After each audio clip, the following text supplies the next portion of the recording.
हालात के बेहतर होते ही पाकिस्तान का दौरा करने के ख्वाहिशमंद हैं। उम्मीद है कि इसी साल अगस्त या सितंबर तक अपनी टीम के हमरा मैं पाकिस्तान का दौरा करूंगा। ये कहना था महमद बोजदाक का।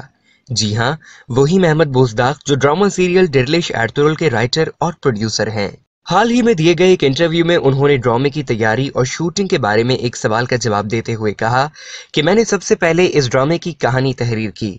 उसके बाद मंगोलिया से खुसूसी तौर पर एक मुसव्विर को मदऊ किया जिसने मेरी उस कहानी को तस्वीरी शक्ल दी।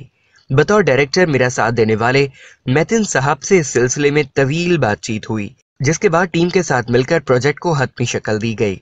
अगले मरहले में काजाकिस्तान से खासतौर पर घोड़े मंगवाए गए जिनकी तरबियत के लिए एक फॉर्म कायम किया गया।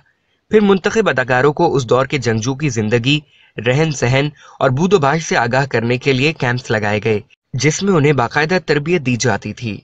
जब उनसे पूछा गया कि आपकी नज़र में इस ड्रामे को कामयाब बनाने में किस अदाकार ने अहम किरदार अदा किया, तो उनका कहना था कि तमाम अदाकारों ने अच्छे किरदार अदा किए और सभी ने अपनी सलाहियतों का खुलकर इजहार किया, जैसे अर्तुगरुल, हलीमा, इब्नुल अरबी, सुलेमान शाह, हाइमा आना, सलजान और बांसी वगैरह।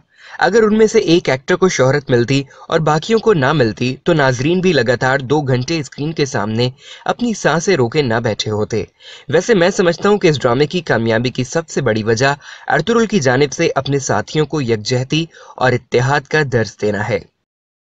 उन्होंने मजीद बताया कि किरदारों के इंतखाब का सिलसिला 5 माह तक जारी रहा और इस दौरान लगभग 10,000 अफराद का ऑडिशन लिया गया। हमने तमाम किरदारों की खुसूसियात का अच्छी तरह जायजा लिया, यहाँ तक देखा कि अर्तुगरुल घोड़े को किस तरह हैंडल कर रहा है, दिली दमीर किस तरह का किरदार अदा करता है, तुर्गुत कैसे भागता है, सुलेमान शाह का जाहो जलाल किस तरह का होना चाहिए।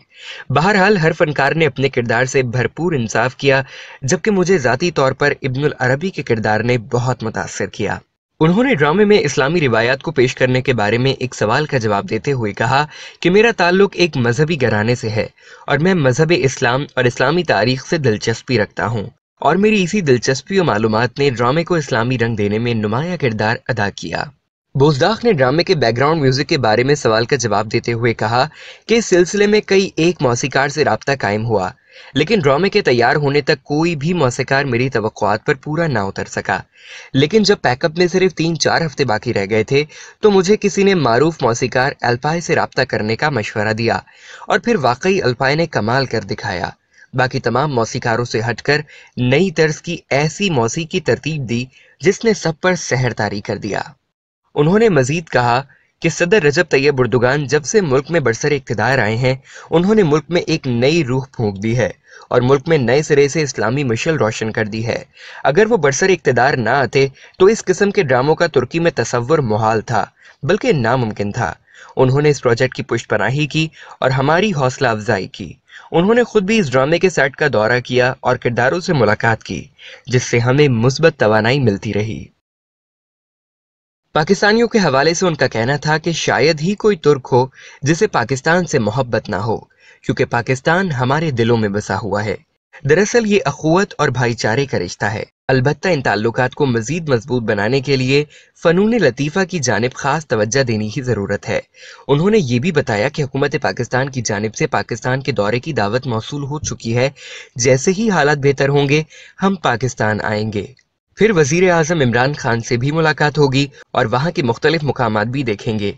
बहर कैफ अब वक्त आ चुका है कि दोनों ममालिक मिलजुल कर काम करें और कुछ मुश्तरका शाहकार तख्लीक करें, जबकि पाकिस्तानी मद्दाहों के लिए मैं यही कहूँगा, दिल दिल पाकिस्तान, जान जान पाकिस्तान, मैं तुम पर कुर्बान पाकिस्तान। दोस्तों आज की इस वीडियो में इतना ही। उम्मीद है कि ये वीडियो आपको बहुत ही पसंद आई होगी। कमेंट सेक्शन में अपनी आरा से हमें जरूर आगाह कीजिएगा और आप मजीद किस तरह की वीडियोस देखना चाहते हैं ये भी बताइएगा। बज़्म हस्सान से मलिक हस्सान को दीजिए इजाजत। फी अमानिल्लाह।